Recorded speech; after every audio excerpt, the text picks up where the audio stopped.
Firing से जुड़ी एक और बड़ी खबर आपको बता दें, हमलावर और सीक्रेट सर्विस के जवानों के बीच एनकाउंटर हुआ है। कुछ देर तक दोनों ओर से फायरिंग हुई और जो तस्वीरें सामने आई हैं, जो सीसीटीवी फुटेज सामने आई है, उसमें पोजीशन लेते हुए सीक्रेट सर्विस के एजेंट्स नजर आ रहे हैं। दोनों तरफ से गोलीबारी हो रही है।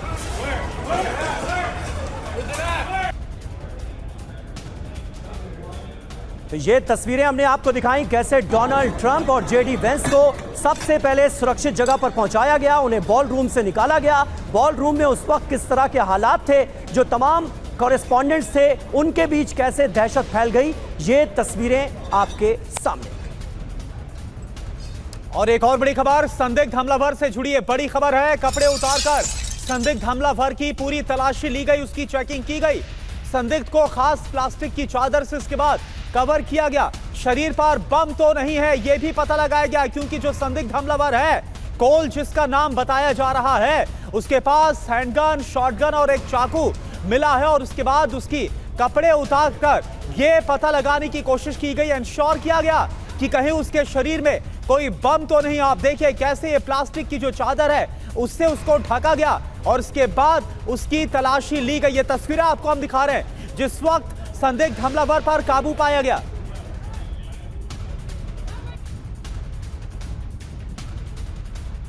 और देखिए इस वक्त प्रधानमंत्री नरेंद्र मोदी की तरफ से एक पोस्ट की गई है, वो हम आपको बता दें। वॉशिंगटन में हुई इस फायरिंग के बाद प्रधानमंत्री मोदी ने लिखा है कि ट्रंप सुरक्षित हैं, ये सुनकर राहत मिली।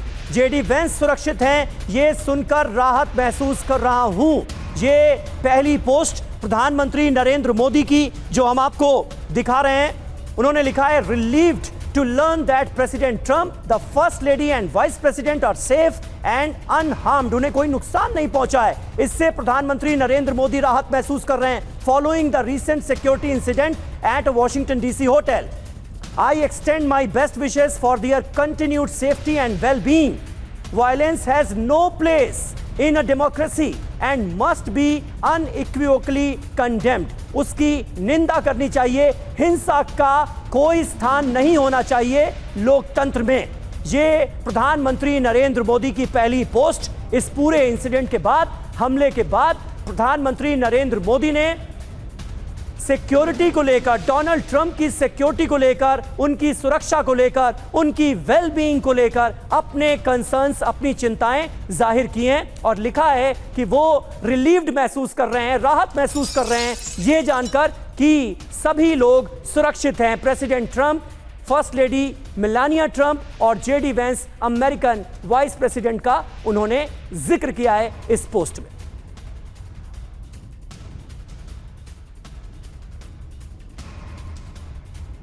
तो प्रधानमंत्री नरेंद्र मोदी ने घटना की निंदा की है और कहा है कि हिंसा से जुड़ी कोई भी घटना हो उसकी निंदा करनी चाहिए और हिंसा की कोई जगह, कोई स्थान डेमोक्रेसी में नहीं है, लोकतंत्र में नहीं है। एक और बड़ी खबर है, फायरिंग से जुड़ी हुई। होटल हिल्टन में नहीं थी पुख्ता सुरक्षा। यह हैरान कर रही है, यह हैरान कर रही है खबर। लॉबी में एंट्री से पहले कोई जांच नहीं की गई और ज्यादा हैरानी हो रही है। सुरक्षा में भारी लापरवाही की गई। आपको पता होगा अमेरिकी राष्ट्रपति अगर कहीं जाते किसी और देश के दौरे में तो वहां पर कई किलोमीटर का जो इलाका है वो सैनिटाइज कर दिया जाता है, लेकिन यहां पर इतनी भारी सुरक्षा लैब। तो देखिए कई मिनट तक ऐसा होता रहा कि सभी जो वहां पर पत्रकार थे वो टेबल में, जो मेज के नीचे खुद को वहां पर किस तरह से नीचे बैठे रहे ताकि खुद को सेफ रख पाए। तो ट्रंप की पार्टी में शूट आउट, हमलावर डिकोड किया गया है। टेरेस एंट्रेंस के पास बंदूक इसने असेंबल की है। बॉल रूम से सीढ़ियों की ओर हमलावर बढ़ा, यानी मकसद था बॉल रूम की तरफ जाना। हमलावर कई दिशाओं में गोलीबारी करता हुआ भाग रहा था। और समीर, हमने वो तस्वीर भी देखी थी। जी हाँ, और इससे कहीं ना कहीं आभास ये भी हो रहा है कि इस होटल के अंदर बतौर गेस्ट पहले से ही मौजूद रहा होगा हमलावर। इसके बारे में कुछ शुरुआती जानकारियां भी सामने आ रही हैं। बहरहाल शूटर ने 8 से ज्यादा गोलियां दागी हैं, यह पता चला है। सुरक्षा स्क्रीनिंग एरिया में फायरिंग हुई। बड़ी बात यह है कि संदिग्ध हमलावर को गिरफ्तार कर लिया गया है और हमलावर से कस्टडी में इस वक्त पूछताछ चल रही है। संदिग्ध के मोटिव की तफ्तीश की जा रही है, पता लगाने की कोशिश की जा रही है कि इस हमले के पीछे उसका मकसद क्या रहा। यह अपने आप में महत्वपूर्ण है। वंदना झींगन जी हमारे साथ मौजूद है, अमेरिका से सीनियर जर्नलिस्ट है, उनके पास भी हम आपको लिए चलेंगे। लेकिन मनीष झा हमारे साथ, हमारे सहयोगी बने हुए हैं। मनीष, कुछ और जानकारी, कुछ और अपडेट्स मोटिव को लेकर क्लियर हुई हैं क्या? इसको लेकर तरह तरह की बातें, तरह तरह के अंदेशे ही अब तक सामने आए। बिल्कुल, देखिए, सिवाय इसके कि वो एक टीचर कैलिफोर्निया से था, जिससे साफ तौर पर लग रहा है कि ये एक डोमेस्टिक रीजन रह सकता है। और जिस तरह से ट्रंप की पॉलिसी के बहुत ही सख्त आलोचना होती है, खास करके डेमोक्रेटिक समर्थकों के बीच में, और उसमें भी कैलिफोर्निया में, तो अभी तक तो केवल यही समझ में आ रहा है। लेकिन हाँ, एक बड़ा मोटिव तो यहाँ पर प्रेसिडेंट ट्रंप का पूरा हो ही गया है। कुछ घंटे पहले जब इस्लामाबाद जा रही टीम को, डेलीगेशन की टीम के ट्रिप को उन्होंने कैंसिल किया था, तो आज तो पूरी दुनिया में चर्चा ये होती कि क्या ट्रंप पूरी तरह से कूटनीतिक बेइज्जती हुई उनकी, जिस तरह से ईरान ने मीटिंग में भाग लेने से इनकार कर दिया, या ईरान कोई बात नहीं कर रहा। तो कहाँ तो चर्चा अभी इस बात की होती कि अमेरिका और ईरान के बीच बातचीत क्यों नहीं हुई, अब ट्रंप क्या करेंगे, उसकी जगह पर ये गोलीबारी की चर्चा हो रही है। तो जाहिर है कि कम से कम ट्रंप एडमिनिस्ट्रेशन के जो मीडिया मैनेजर हैं, उनका मोटिव तो यहाँ पर पूरा हो गया है कि अब लोगों का ध्यान बजाय ईरान और अमेरिका के उस तनाव के, वो बहुत आसानी से इस तरफ भटकाने में कामयाब हुए। लेकिन यहाँ पर भी आप देखिए कि जिस तरीके की व्यवस्था की जाती है, जिसको लेकर हम लोग लगातार ये बात कह रहे हैं कि जगह भी वैसी थी, व्हाइट हाउस से महज 1.5 किलोमीटर 2 किलोमीटर दूर वो होटल जिसका अपना एक खूनी इतिहास रहा है कि वहाँ पर एक अमेरिकन प्रेसिडेंट के ऊपर जानलेवा हमला हुआ। और तीसरी बात यह है कि प्रेसिडेंट ट्रंप वहाँ पर मौजूद हैं, पूरा का पूरा अमेरिका का एडमिनिस्ट्रेशन वहाँ पर मौजूद है, वाइस प्रेसिडेंट मौजूद हैं, फॉरेन मिनिस्टर मौजूद हैं, वहाँ पर अमेरिका के स्पीकर मौजूद हैं।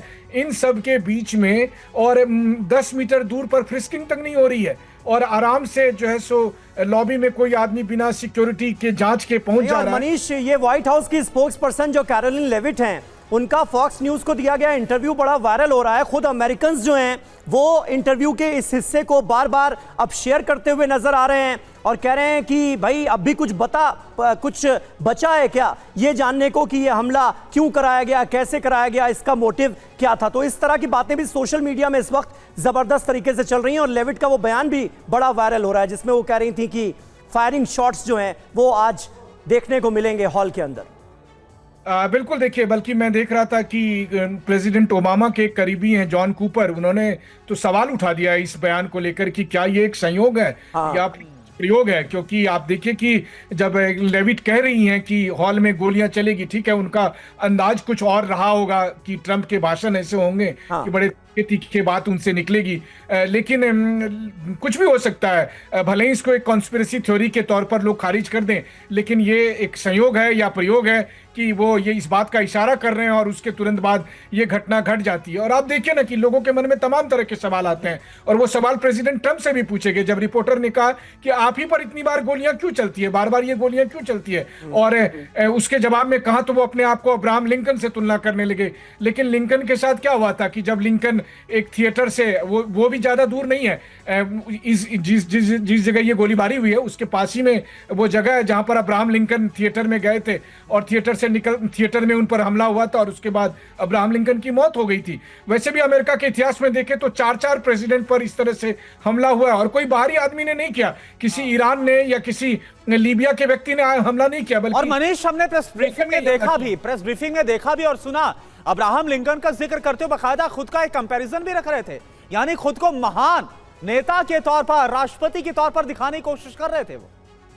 खैर, ट्रंप तो अपने आप को मानते ही हैं कि वो ईश्वरीय अवतार हैं और हम मासूमी वाले मोड में हैं और आजकल वो अब्राहम लिंकन बनने को उतारू हैं। लेकिन आप ये बात देखिए कि जिस तरीके से प्रेसिडेंट ट्रंप पर बार बार जानलेवा हमले होते हैं और उसके बाद ट्रंप बाल बाल बच जाते हैं, उसको लेकर कम से कम अमेरिका में जो उनकी अपोजिशन पार्टी है वो इस पूरे घटनाक्रम को एक साजिश के तौर पर देखती है। बिल्कुल।